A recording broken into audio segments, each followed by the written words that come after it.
No, INFJs and INTJs are not interchangeable. Sometimes it feels that way because we as INFJs, we use both the feeling and the thinking parts of our brains. So sometimes we can act like INTJs. A lot of times we use facts and logic to help us get to a decision, and we can see things from that point of view. But the big difference is that INTJs don't focus on feelings and emotions. They focus on facts and logic.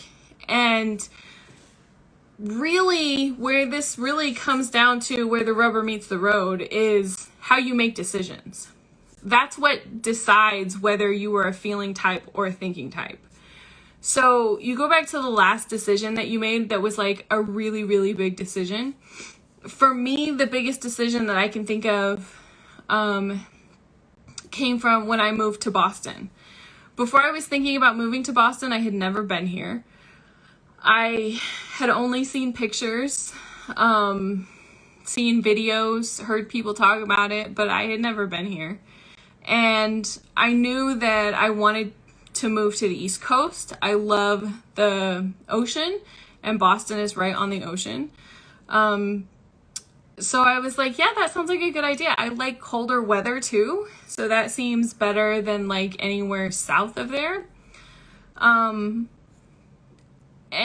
when I started talking to my family and my friends about this, thinking about moving to Boston, and they're like, that's insane. Like, think about how much it's so expensive to live there, and it's so far away, and supposedly people are rude there, and it's so cold there, and, you know, all of these legitimate reasons why maybe it's not factually the right thing to do.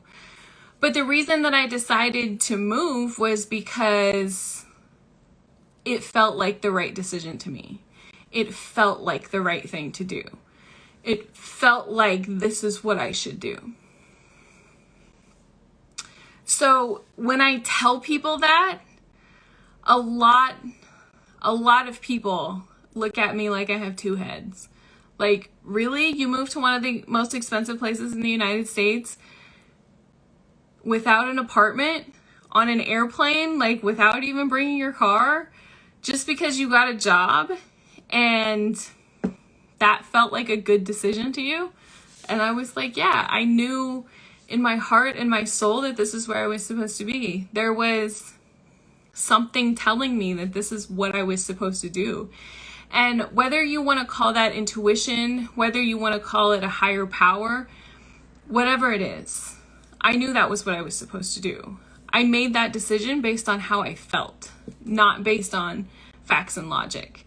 I don't think anybody would move to Boston based on facts and logic. I mean, when you consider traffic and the cost of living and the high taxes, it's like nobody would do that. But for me, just walking down the beach, there's a beach that's like 10 minutes from where I live.